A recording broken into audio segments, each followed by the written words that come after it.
Live streaming is a great way to have fun and connect with your community, but setting up a live stream that looks and sounds great can be a little tricky.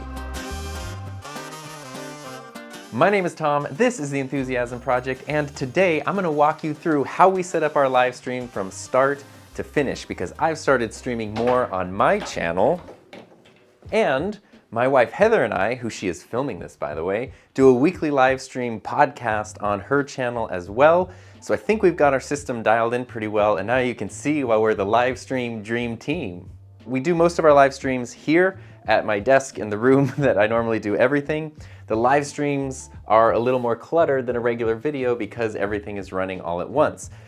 I do use my MacBook Pro to run the streams, and I do keep it closed just to save some space. I have it connected to this external display over here. If I didn't have this, I would just have the MacBook open. The MacBook is plugged into power because gotta make sure the computer's having power for the whole duration of the stream. And then the camera that I use is actually not this camera, but that camera, which is the EOS R and the Sigma 24mm 1.4. As many of you know, that's my camera and lens of choice because I love them. I use that camera for streaming because it looks great, it has clean HDMI out, and has terrific autofocus, so we just stay in focus. We don't have to think about it the whole time because there's no one behind the camera.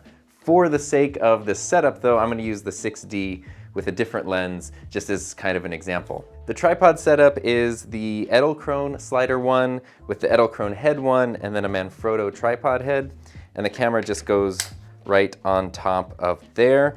And then typically what I actually do is open up the closet and put the camera kind of back a little bit. It gets a direct like head-on shot of us sitting behind the desk, and there's usually my chair and Heather's chair, so it kind of gets cramped. And then also our golden retriever is under the desk, and usually our puppy is over here in his crate. So it's really cramped when we're doing our live streams. Obviously I have to use an adapter for the MacBook, and that's just where the CamLink 4K goes in. This is really the heart of a live stream because it's what takes the signal from the camera and puts it into the computer. And then we just use an HDMI cord to connect. It's got full-size HDMI on one side, and for the EOS R, it has a mini HDMI connector on the other side. Now the reason that we use the slider one and the head one is because we don't have a camera operator, and we realized there's a way to add a little bit of dynamic movement to a live stream even though there's no one behind the camera. Both of these things are app controlled, so all I have to do is connect the batteries, which are the exact same batteries that my cameras take. So this whole setup uses the same battery and the same charger. There's one battery for the slider, one battery for the tripod head, and it all gets connected through the app. The app automatically detects which Edelkrone components I have and then gives me panning and tilting options. So what I do is set the camera where I want at this end, mark that as a key pose, move the camera to the other side where basically the camera's just going back and forth, but it's staying like focused on us in the center of the frame. And then I set that as key pose number 2. And then all I need to do once I have these two poses is I don't have the speed too fast. I just tap them both at the same time. And now as long as my phone is just on over there, the camera and the slider will just keep going back and forth till the batteries run out, which we've never even had the batteries come close to running out during a live stream. And that's pretty much our whole camera setup. But as you know, audio is half a video. So what on earth do we do for audio? I can't imagine what device I would use for a live stream with audio.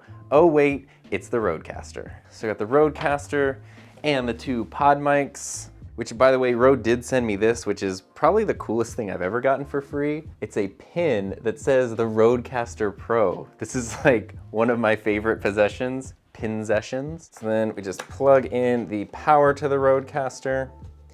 Of course, you could always just use a USB mic like a Yeti or something for a live stream, which Heather and I have done a lot. But since we also do record our live stream and put it up as a podcast, the Rodecaster just makes sense. I did get these windscreens for my pod mics, which are the Rode WS2, and they fit great. They actually do improve the sound quality. They just don't look as cool.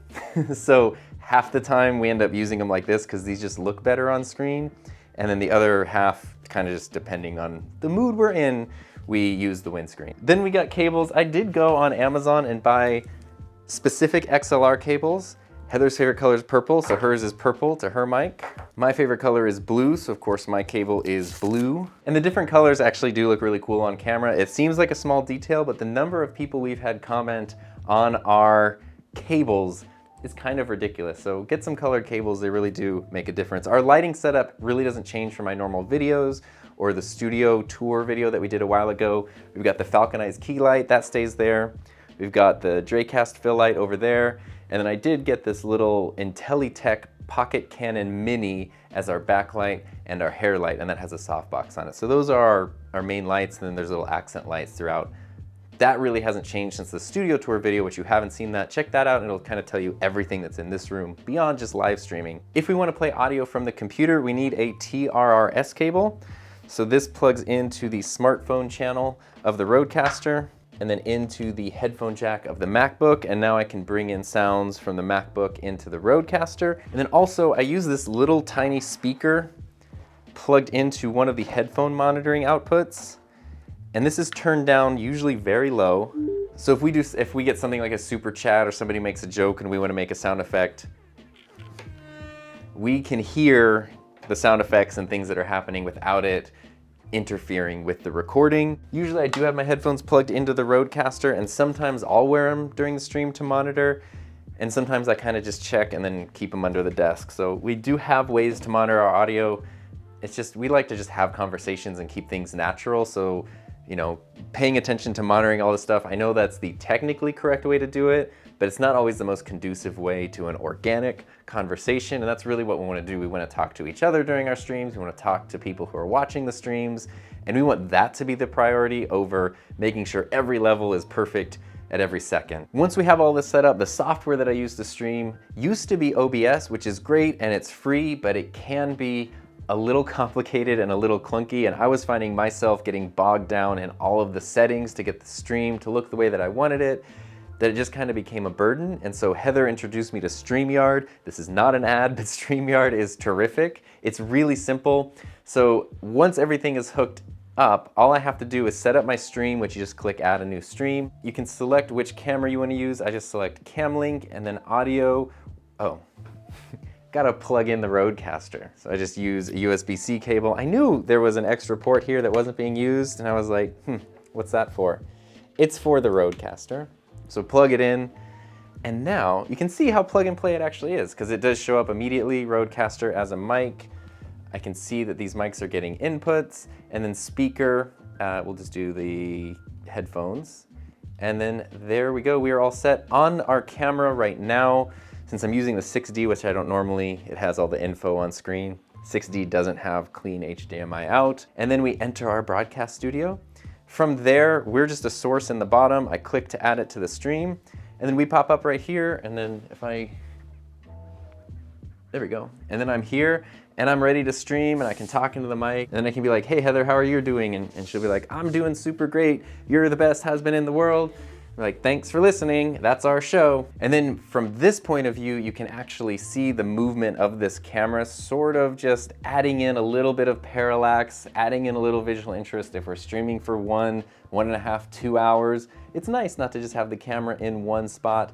Sometimes though, I should also mention, Heather usually has her laptop open, and she's logged into Streamyard just wirelessly, and she's usually the one who's moderating all the comments and handling that, because one of the best things about Streamyard is when there are comments, you can click the comment and it will pop up on screen just like this with the person's avatar and their name. It's a great way to just be interactive.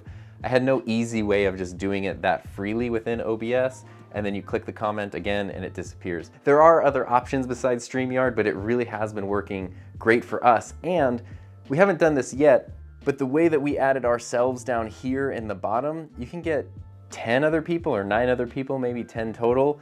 You can give them a link almost like a Zoom meeting, and then they will pop up here, and you can add them in like split screen and all these different shots and ways of incorporating other people live into your stream. I think that is really cool, and we're excited to play with that a bit more in the future.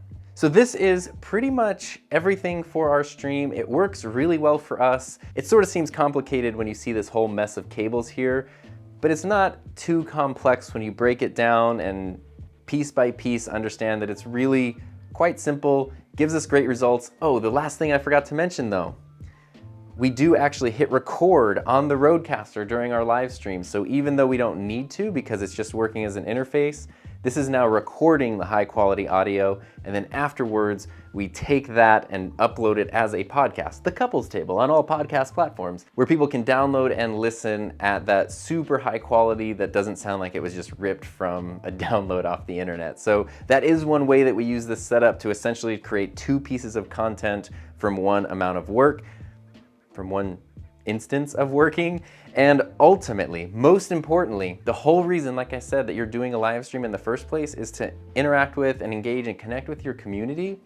And this setup lets us do that really well. And that's the most important thing, is to have those conversations, build that sense of belonging, and have a lot of fun while you do it along the way. And hey, Heather, do you know why the ghost couldn't get his Twitch channel off the ground? No. Because it was for live streaming only. I need to come up with a joke, because I can be like, oh, hey, Heather, did you know, like, or something about a live stream? Where do you find why couldn't the skeleton be on Twitch? Because it was a live stream. Or the ghost, like, why couldn't the ghost get his Twitch audience off the ground? Because it was for live streaming only. Something like, that's a good one, that's okay.